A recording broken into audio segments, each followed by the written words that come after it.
Hello guys, welcome to this channel. Today we're going to review how to solve simple equations. I'm just going to go ahead and show you everything we have here so that we can get started. Alright, so we're going to find the value of the variable for each equation. The reason why we're learning this is because we want to get ready for geometry, and in the future they're going to need us to justify relationships in geometric figures and to apply theorems to solve problems. For example, you can see we have an isosceles triangle right here, and we will need to set up an equation to solve for the variable right here. So if we know the theorems about theorem about isosceles triangles, we'll be able to set up an equation correctly and solve the variable in order to prove that there are two sides that are congruent. All right, so congruent means equal. Okay, when you have a shape that has two sides, when compared, for example, these two sides are equal to each other or have the same measure, you would say the sides are congruent. So this is the vocabulary that you're going to be needing in the future. Okay, so let's go ahead and solve this problem right here. All right, the first problem here is x plus 4 equals 10. So by the way, I need to let us recall the order of operations. So recall the order of operations. Okay, uh, let me see. I think I still remember in our lesson here. If you haven't watched that video, go ahead and look for that. I have a video posted already on this channel where we learn how to use the order of operation. So when you are solving, uh, some arithmetic expressions, you go in this order. You follow the order of operation from left to right. But now, in order to solve equations, you have to do the opposite. You go from right to left. So meaning that here we have positive 4, which is addition, right? So in order to solve this problem, we would do the opposite of that. So we're going in the opposite direction. So we're going to do the opposite of positive 4 or the opposite of plus 4, which is minus 4. So this is the reason why we always do the opposite thing. So we call those inverse operations. Inverse means going the opposite way. So we are going to subtract 4 on both sides and go ahead and use my pen. All right, so I will subtract 4 on both sides for this problem here. So again, the reason why we call this set of equations simple equations is because we have just a single operation here. So here the only operation is the addition, which is we're trying to take care of now. Okay. All right. So subtract 4 from both sides, and then we will cross them out. So we have x is equal to 10 minus 4, which is 6. Done. We go to second problem. Second problem here has the operation 4 times x. So 4 times x, which is multiplication. So because we have 4 times x equal 12, we will do the inverse operation for multiplication, which is division. So we're just going to do over. We're going to use over as division here. Okay, but you can actually use, you can do this. You can actually use the division sign, and it is also still cool. So you can do that instead of this. Okay, so again, you would cross 4 and 4 out because they're exactly dividing to each other to get 1. For the first example here, if you add positive 4, negative 4, we usually get 0. So that's what you call additive inverses. But here you have the division here, and when you divide, you have multiplicative inverses or multiplication inverses. Okay, so we cross these numbers out, you get 1 and 1. It's usually going to be 1. So we get x equal to 12 divided by 4 will be what? Will be 3, right? Okay, again, we know that this is going to be 1x, so just don't want to write 1x, just be x equals 3. All right, let's go. All right, we go to next problem here. For number 3, we use green here. Number 3, the only operation that we see here is division. So that means we're going to have to do the opposite of division, which will be multiplication. So we're going to write y over 4, and then we're going to multiply both sides by 4. Let me use a different color, and then set that equal to -3, -3 in blue, in green I mean, and we are going to also multiply by 4. So, and then we're going to cross out 4 and 4, and that's 1y, so it gives 1y, which is just y, and that will be equal to -3 times 4 will be -12. Done. All right, let's go ahead and look at the fourth problem. This one looks really weird, but then it doesn't make it more challenging. We just have to be creative, okay? So let's go. So we have 2 over 3 times y. So I'm just going to write 2 over 3 times y equals 5 over 6. Again, we need the inverse operation for 2 over 3. So the inverse to that would be the opposite of, usually when we solve problems involving division like that, we usually do the keep change flip, where we flip and then we change the fraction to the opposite, right? So here, the opposite that we need here will be 3 over 2.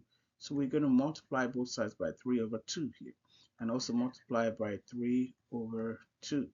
So when we do this, clearly we'll be able to kind of cross this 2 over 3 out with its opposite. So 3 goes away with 3, and 2 goes with 2. And all of that just go to 1. So again, here on the right hand side, we're going to have to just quickly do the multiplication, so that y equals 5 times 3, that's 15. So I'm basically just multiplying, so multiplication is easy. So 6 times 2 will be 12. So your final answer is 15 over 12, which is exactly 15 divided by 12. We can actually just reduce the fraction by dividing the numerator by 3 and the denominator by 3, so that our final result is going to be 5 over 4. So that means y equals 5 over 4.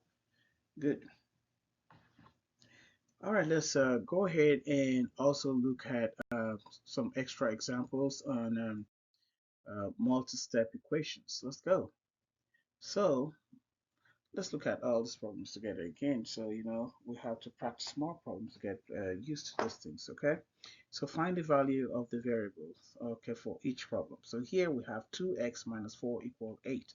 So if you look at this problem here, you would notice that we have more than one operation. So here, if you want me to break this down, this means 2 times x minus 4 equal 8. So which means we have two operations. Okay, let me go ahead and write PEMDAS. Okay, and notice that addition and subtraction go together, division and multiplication go together, and we are working backwards. Yes, because you're solving equations. Okay, you're not just simplifying, you're solving. So that's the difference. So you're doing the opposite. So here again, we are going to do the opposite. We're going to begin from the subtraction sign here. By doing the opposite, we would add 4 on both sides, or add 4 to both sides. And we're going to cross this quantity out, and we drop down to 2x, and that's going to be equal to 8 plus 4 is 12. So since we have 2 times x, the inverse operation to multiplication will be division, right? So we are going to divide both sides by 2. All right, so we cross the 2 out. Of course, when we cross out, we mean 2 divided by 2, which is 1, right? So, and 2 divided by 2 is 1. Okay, 12 divided by 2, 8, 6. So that means 1x equals 6. So we just simply write x equals 6. Done. All right, next problem here. Let me go ahead and switch to a green color. Okay, so the next problem here looks a lot expanded, but then it doesn't make it much more difficult. It just makes it interesting and fun. All right, so we're looking to isolate the variable. We're trying to solve the variable y. Okay, but here you can see that you have y all over the place. So what you can do here is you try to combine them, to put them together. Okay, so what I can do here, I rearrange these things. You gotta shuffle. Okay, shuffle, shuffle. So I'm gonna write 9y. I'm gonna move positive 6 out of the way, plus 6 out of the way, and just move negative 3y closer, okay, so I can see what I'm dealing with. And now I can write my positive 6, and negative 10 did not move, right? Okay, and again, we're working on the left hand side, so we're not moving to the right hand side, so nothing is going to change. We're just, you know, switching positions, that's all. So we're not changing signs at all. So 9y minus 3y will be 6y. Then plus 6 equal to negative 10. So again, we're going to follow the order of operation like we said. Remember, we're still doing subtraction and addition. So we're going to do the opposite now. So the opposite that we're going to do here is subtract 6 on both sides. So we're going to cross this positive 6 and negative 6 out, and then we're going to get 0. So that means we're left with 6y. 6y equals, so again, we're going to combine negative 6 and minus 6. So I know that here, usually students have misconceptions here. Some student might suggest that this is going to be positive 16, and the other students will say, no, wait a minute, that's going to be what? Negative 16. But here, notice that we're just combining negative 10 and negative 6. So that's an addition right there. So you're adding two negative numbers. So if you have not watched my previous video on how to uh, simplify integers, please go ahead and watch that video. Okay. All right, so we're combining, we're not multiplying. So if we were multiplying, this would have even been positive 60. It would have been negative 10 times negative 6 and would have ended up as negative 60. So if you're combining two negative numbers, your final answer will not be positive. It will only remain negative. So negative 16 will be what you're looking at. So I'm going to go ahead and just squeeze in my negative 16. So now finally you're going to need to divide both sides by 6. So I'm going to bring it over here, right? 6y. So I'm going to divide both sides by 6. Set that equal to negative 16 by 6. I like to keep colors, so that's why I'm doing this, okay? So now I'm going to cross 6 and 6 out, and y will be equal to negative 16 divided by 6. And negative 16 divided by 6 means I am going to have to reduce the fraction. I'll finally end up with, by dividing the top number and the denominator by 2, I'm looking at 8 over 3. So your final answer is y equal to negative 8 over 3. So pardon me, I couldn't make more room to show my work. I hope you can see my final result right here.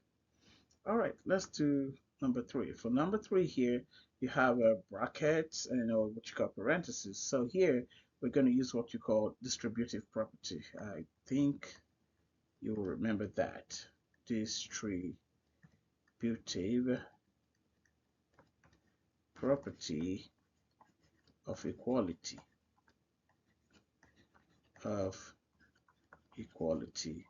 So we call that DPE. In the future in geometry, you're going to need all of these things, okay?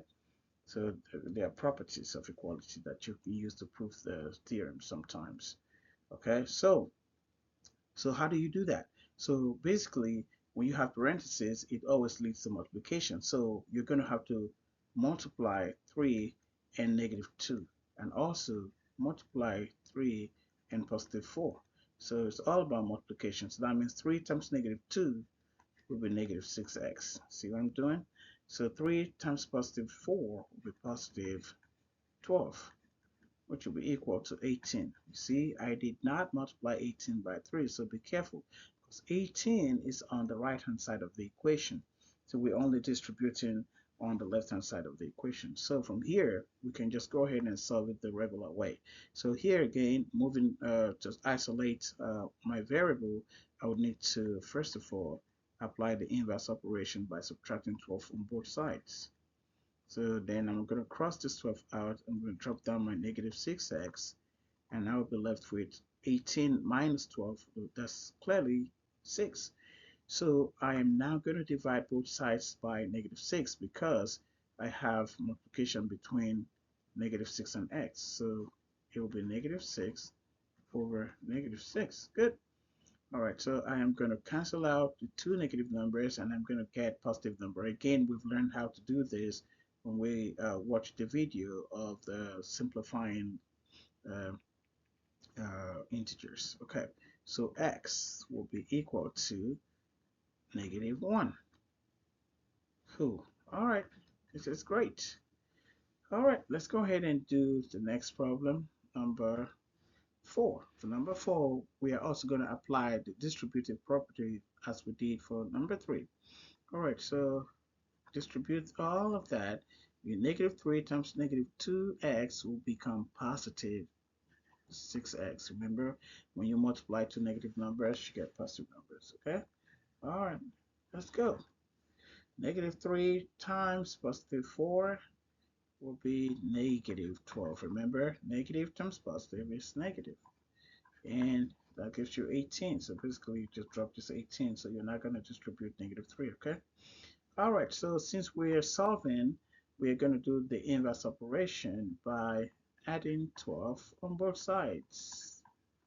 We're going to cross this out. It's going to be 6x is equal to 18 plus 12. That's going to be 30. Good. And then I am going to finish by, because I know this is multiplication between 6 and x, so I will divide both sides by 6. Cross this out, means that x will be equal to 5.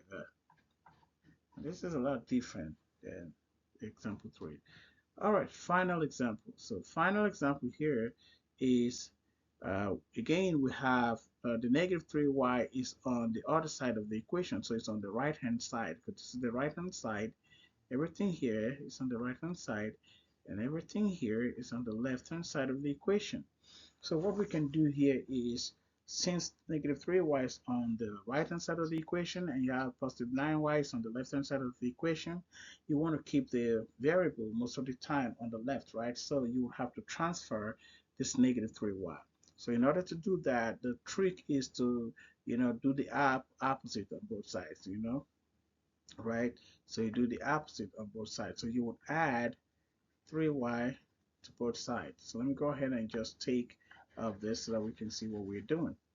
So we would add 3y on both sides. So that's what you also call combining like terms. So, so again, when I do that, I'm going to cross this out because they exactly go to 0. And then I'm going to combine 9y plus 3y, and that's going to give you 12y. So I'm going to drop the 6, positive 6 over here, plus 6, and I'm going to bring down my negative 10. Good. So from here, I will just go ahead and do the inverse operation for positive 6 by subtracting 6 on both sides. So again, I will cross this out because they add up to 0. 12y, drop this 12y, and then you have negative 10 minus 6. Again, we have done this before, we've done something like this before, and this is going to lead us to negative 16. All right, again, that would not be positive because we are only just combining and we are not multiplying. All right, so finally, we will divide both sides by 12 and then cross the 12 out, get 1. That means 1y equals negative 16 over 12. So a negative 16 over 12 would reduce to something that we can do. All right, so both of them, we can divide the top number by 4 and the bottom number by 4, or you can start by dividing by 2 and you get 8 over 6, or negative 8 over 6, and then you divide by 2 again. But if you can divide by 4, why not? So my final answer should be negative because the numerator is negative. So it will be negative 4 because 16 divided by 4 is 4, and 12 divided by 4 is 3. So this will be your final result. I hope you can practice more examples and so that you can get ready for our geometry. All right, thank you so much, and make sure you subscribe, hit the like button, and share with your friends and family. Thank you very much. See you again in the next video.